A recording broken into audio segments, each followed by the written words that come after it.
Nah kenapa kalau saya ngaji PD? Mereka aku muji pangeran, saya tidak pernah mikir awakku, tak penting awakku, penting muji pangeran. Ngaji itu artinya kan muji pangeran, muji ilmune pangeran, ya sudah selesai. Itu anakku itu dongo itu mikir awakmu dewe. Mulane dongo mek ngaji ku derajate dhuwur ngaji. Mergo ngaji muji pangeran, nak dongo mikir awake dewe. Makanya masyhur itu ada dua kelompok di masjid, yang satu diskusi halal haram, yang satu berdoa. Nah, terus Nabi keluar dari rumah berdiri, sempat ragu, saya kemana? Terus akhirnya Nabi ngendikan mereka itu berdoa kalau Allah mengabulkan ya disembadani. Tapi mereka belajar halal haram. Itu perintahnya Allah, saya sebagai nabi. Terus akhirnya Nabi gabung kelompok yang belajar halal haram. Karena belajar halal haram artinya ingin menghidupkan hukumnya Allah Ta'ala. Tapi nak wong dongo kepingine iku kabul kajate. Intinya mikir awake dewi. Makanya saya termasuk ulama yang jarang berdoa. Tapi ya berdoa tapi kadang-kadang. Nah kowe kan gak kontribusi ning agama ora pati ya ndonga. Oh dasar murahan. Ya tapi piye mulang ya ora payu. Jadi kadang-kadang kula dibantah. Lah jenengan mulangi payu Gus. Lah kula ora payu, ndonga-ndonga ngono. Ya tapi aku ngerti pangeran ora bakal nyembadani barno ora wis. Pangeran ya paling ya sedikit sidik ngono cukup. Kula termasuk orang yang enggak setuju ya kalau orang sholawatan terus berlebihan tapi khidmah ini Nabi kurang. Maksudnya gini loh, sholawatan berlebihan ya. Redaksi sholawat tentang Nabi itu kecil.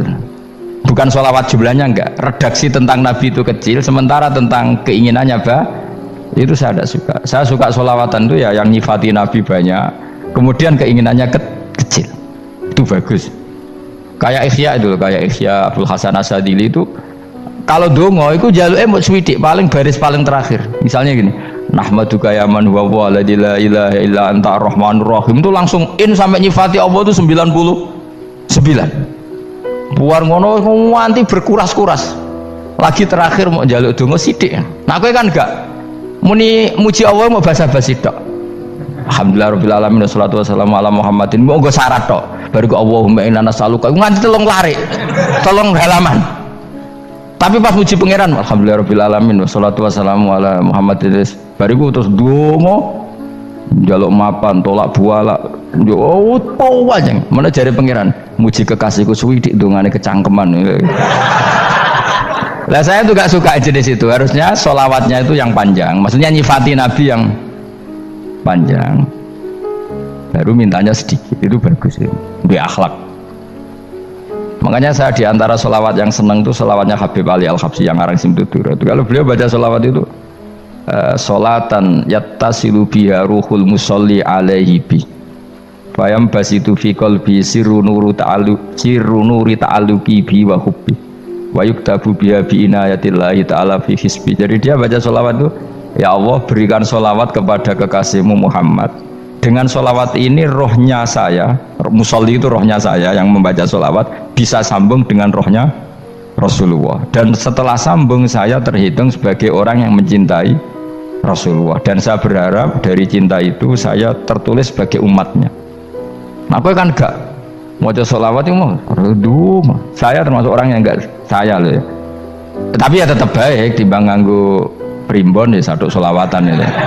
Tapi boyo punya etika lah dengan Rasulullah itu. Boyo kalau dungo nyifati Nabi yang banyak ya baru keinginan.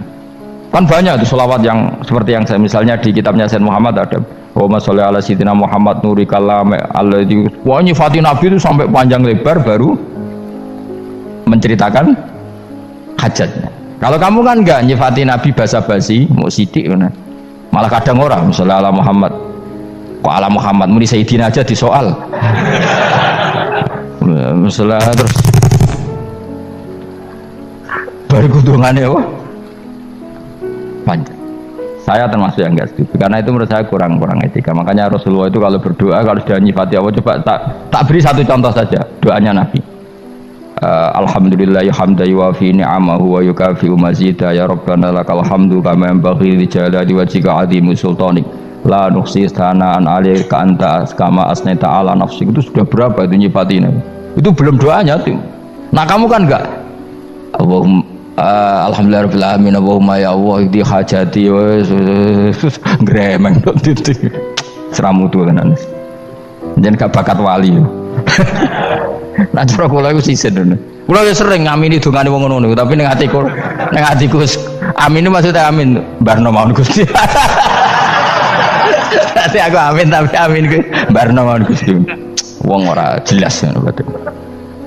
Jadi aku muni amin tapi amin barno maksudnya. Ya Allah barno amin ngono maksudnya. Jadi karena tadi setahu saya doanya para nabi, para wali itu memang seperti itu. Ya coba itulah doa tadi aja yang saya sebut itu berapa kalimatnya? Apa? Alhamdulillah hamda yuwafi ni'amahu wa yukafi mazidah ya rabbana lakal hamdu kaya membaik di jalali wajhika azimi sultani la nukhsi sana'an alaika anta kama asnita ala. Enggak terhitung pujian saya kepada engkau sebanyak engkau memuji pada diri engkau sendiri. Allahumma inni a'udzu biridhoka min sakhatika fi mu'afatika min uqubatika wa bika minkal. Allahumma sholli bi haqqi jabarutika wa bi khawfika. Kan panjang sekali doanya wali-wali itu, tapi semuanya mensifati Allah. Bahkan banyak yang kemudian lupa enggak doa. Coba haji, doa haji itu coba. Labbaik Allahumma labbaik la syarika lak innal hamda wa ni'mata laka wal mulka la syarika lak. Wa ni'mat itu kan labbaik saya siap melaksanakan perintahmu ya Allah sa'dik. Engkau yang punya pujian, engkau la syarika lak. Itu malah enggak ada, jarang malah ada doanya. Itu kalimatnya talbiyah semua. Allahumma antal azil akram itu sudah seperti itu. Karena tadi al mu'min yashghaluhu sana 'ala Allah min ayyakuna li nafsihi dzakiran. Mukmin sejati adalah sibuk memuja Allah sampai lupa jatah dirinya sendiri. Nah, kowe kan gak mujine Allah basa-basi, dongane tenan. Itu jadi makhluk aneh, itu jadi hubungan mbek pangeran itu wong aneh. Ya tapi jan ra bakat wali ngono iku dadine ngono iku. Ya tok ngono kok mari wali kakean malah gak elit. Jadi tapi saya mohon itu di sholawat itu usahakan jumlah paling enggak jumlah sholawatnya banyak, doanya sedikit. Paling enggak misalnya kamu tidak punya kalimat yang apa baik ya mau sholawat ping 100 juga ada salah biar gue iling-ilingan apa kita menyebut kekasihnya Allah lebih banyak ketimbang kita menyebut hajat kita sendiri ya gitulah. Paling enggak punya etika seperti itu ya. Kalau kamu enggak punya segot-segot sing keren, bacalah sholawat berapa 100 terus cerita awam Gusti utang kula kathah mungkin raja wis roh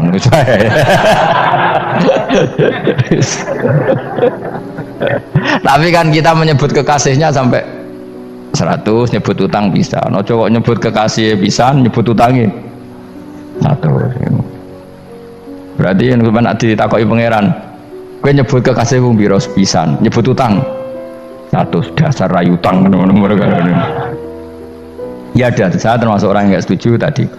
Jadi kalau apa redaksi sholawat cari yang mujinya Nabi lebih apa?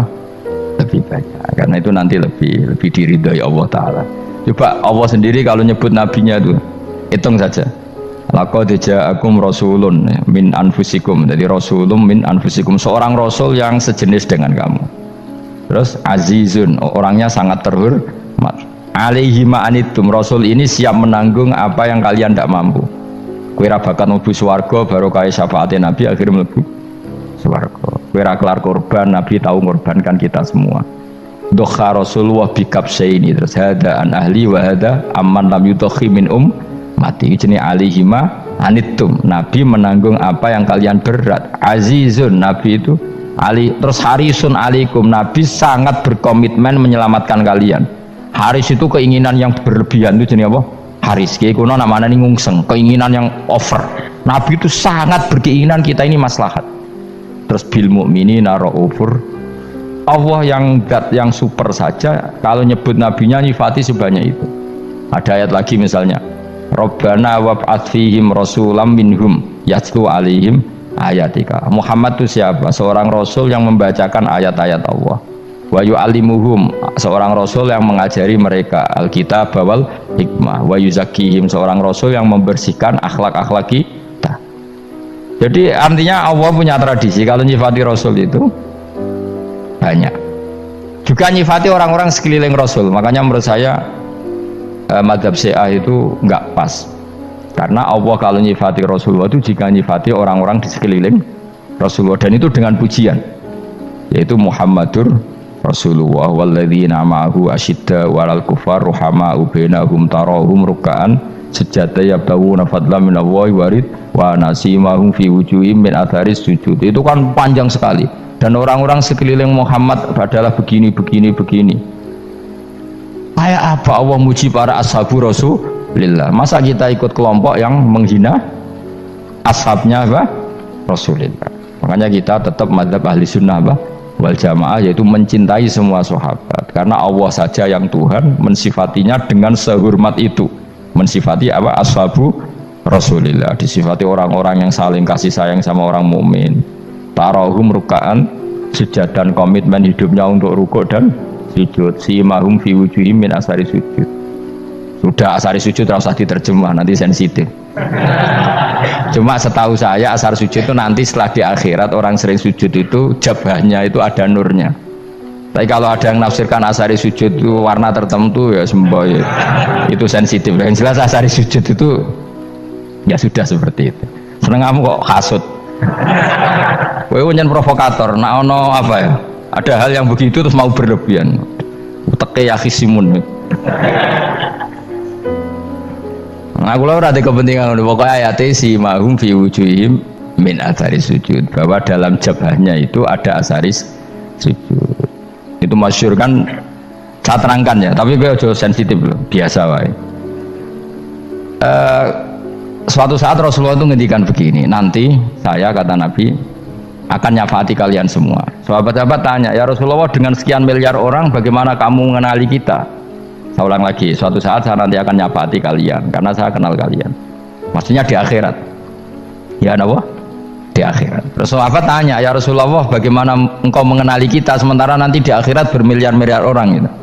Terus Nabi ngendikan gini, jika kamu punya unta dengan tanda tertentu, saya ulang lagi, jika kamu punya unta punya tanda tertentu, dalam jidatnya ada begini, dalam tangannya ada gini, dalam kakinya ada gini, maka apa kamu bisa membedakan untamu dengan unta orang lain? Ya bisa ya Rasulullah, karena unta kita khas.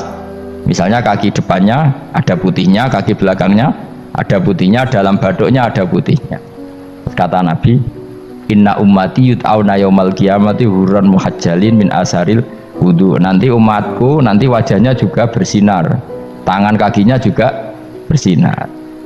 Jadi asar itu saya pastikan secara riwayat itu akhirat, maksudnya tentang akhirat. Tapi bahwa yang di dunia ada yang memulai asar itu ya monggo mawon. Loh itu bagus kan, artinya ekspresi percepatan. Tidak apa-apa loh, daripada kok kue jelas ini gitu. Maksudnya ya orang ngetok ya panjang jarang sujud tenan. Wes ora usah sensitif, tapi yang jelas ya nanti. Ya sampean kiamat ruang samu. Nanti hisab itu nanti kalau hitung hanya sekitar 3 jam. Hisabnya sak dunia itu hanya sekitar, karena malaikat itu tidak kesulitan sama sekali. Tak warai ya, ini nggak akan salah saya dalam hal ini karena riwayatnya sahihah. Kenapa hisab itu hanya butuh rubu'un nahar, 1/4 dari siang enggak? Anggap saja siang itu 6 jam atau 12 jam, itu aja terserah. Kalau 12 paruhnya kan 6 ya. Seperti 1/4-nya berarti 3. Itu gini. Jadi nanti di mahsyar itu kan yauma tabyaddu wujuh wa taswaddu wujuh. Yaudah yang kafir itu kelap, hilang. Wajahnya, tubuhnya semuanya gelap. Yang mukmin itu semuanya terang. Jadi sudah yang tabyaddu wujuh wa taswaddu wujuh otomatis terus nyingkap. Terus pergerakannya itu delalah yang tabyaddu wujuh itu ke kanan, yang taswaddu wujuh ke kiri. Maka kamu jangan punya sinar yang kelap-kelip, nanti kena bego yang karena nggak jelas tadi. Maka kamu harus sinarnya yang sejelas-jelasnya, ghurran muhajjalin min asaril. Bila perlu nur kamu sampai menembus langit saat itu. Makanya ketika orang mukmin sudah nurnya ada di muka, ada di tangan, masih ngendikan Rabbana atmim lana nurona, karena takut masih kena bego tadi. Karena kalau hanya wudhu tok, sikil tok kan, bayangkan di miliaran orang kan bisa agak kelihatan. Tapi kalau nurnya sampai nembus langit kan, itu siapa kok nurnya sampai, kan malaikat langsung tahu. Lane hafal Quran alim kan insya Allah nurnya itu. Sama zaman itu masih berdoa Rabbana atmim lana, sempurnakan nur kami. Karena nanti identifikasi malaikat berdasar tadi, kalau ada nur berarti diletakkan ashabal yamin, kalau nggak ada nur ashabas shimal. Nah malaikat yang dibawa bego itu kira-kira detail gak? Dugaan saya kalau kelap-kelip pasti kena simal. Wah ini partai kiri mesti kan. Pemenang yang wudhunya mau dulit sirah tok sidik. Karena anak mazhab Syafi'i. Sebetulnya meskipun itu sah, sebaiknya kalau basuh sirah itu kabeh ben ora kelap. Mana aneh pepesan terus dulat-dulit tok. Itu sebenarnya ya itu kelap-kelip. Ya sudah ya. Setelah itu kata ngendikane pangeran yu'raful mujrimuna bisimahum fayukhadu bin nawasi wal aqdam. Orang-orang pendosa kelihatan maka diletakkan di kiri. Nah sama yang orang-orang baik simahum fi wujuhim min asari. Jadi ayat itu jelas tentang akhirat. Tapi kira usah terus merovokasi. Seneng kamu kok ya khisimun maksudnya provokator gitu. Jadi nanti yang mukmin jelas nurnya. Lah nur ini nanti dengan kadar iman kamu, perilaku kamu. Ada yang kelap-kelip, ada yang. Nah yang kelap-kelip ini orang kena bigo itu tadi. Nanti setelah kena bigo ikut ashabi simal, yang kelap-kelip disortir lagi malaikat yang bagian detail kan ada nanti. Nah ini terus ditubir neraka. Yang kafir bener-bener neraka, yang ini ditubir neraka. Nah itu nanti ini yang ngel-ngelo kanjeng Nabi digoleki ya ini itu.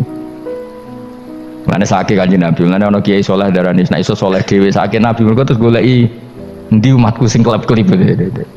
Dicari disyafaati. Ya imma langsung dituruti Allah wa imma diubasikne neraka. Ya terserah rencanamu piye kono kowe. Tapi yang jelas apa? Kiamat itu cepat sekali karena tadi ada identifikasi tadi. Makanya hanya cukup 3 jam karena tadi yang jelek kelihatan jelek, yang baik kelihatan baik. Makanya cepat. Ya oraful mujrimuna bisimahum, orang pendosa dikenali lewat alamatnya yaitu taswadu apa? Wujuh. Kalau orang baik dikenali lewat tabyadu wujuh. Nah terus setelah nyingkir, ini ngono tak warai kiamat. Setelah nyingkir itu faduri babenahum bisuril lahu bab. Setelah tersingkir tadi terus lalu ada pintu penghalang, pintu pemisah.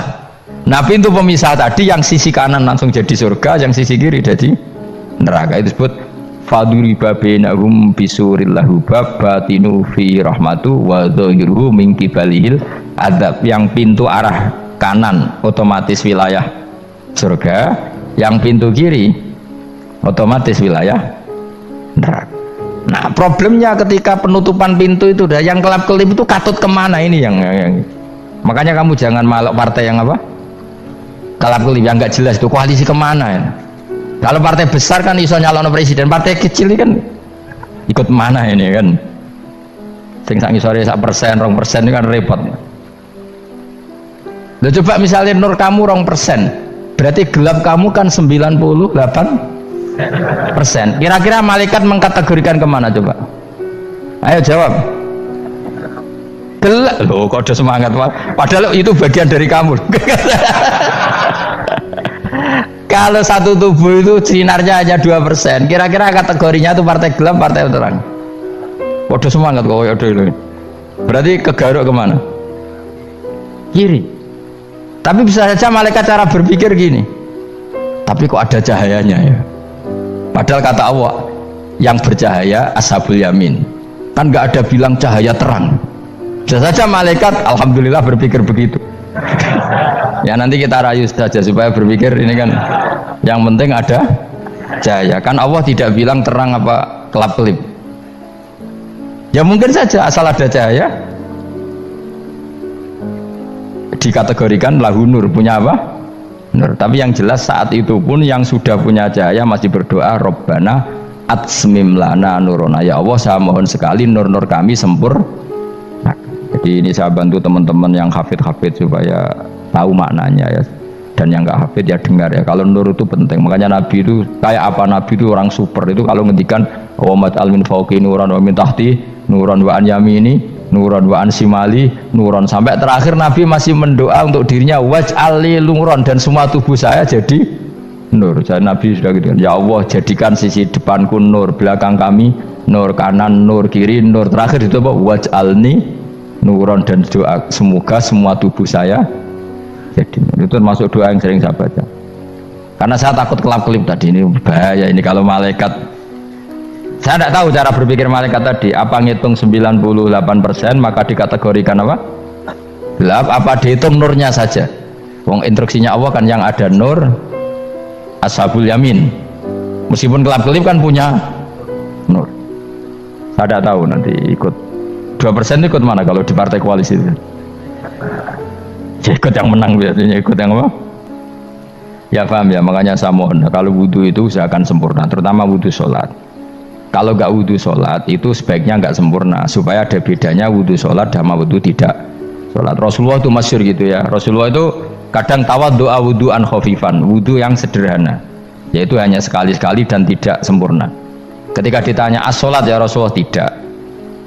Misalnya saya habis makan, mau tidur, biasanya ya wudhu, tapi tentu tidak perlu sesempurna kayak wudhu sholat, biar ada bedanya. Rasulullah juga gitu, beberapa kali beliau wudhu tapi tidak sesempurna wudhunya untuk sholat. Masyhur itu di riwayat tawaddu'a wudhu'an khafifan duna wudhu'ihi lis sholat. Tapi kalau wudhu untuk sholat asbaghal wudhu, menyempurnakan wudhu. Jadi supaya ada bedanya wudhu sholat dan wudhu tidak sholat.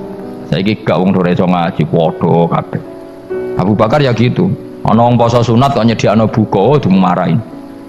Istrinya pernah nyediakan buka beliau untuk puasa sunat, itu embernya dipecahi Abu Bakar. Ditanya kenapa gitu, apakah kamu akan menyaingi Ramadan?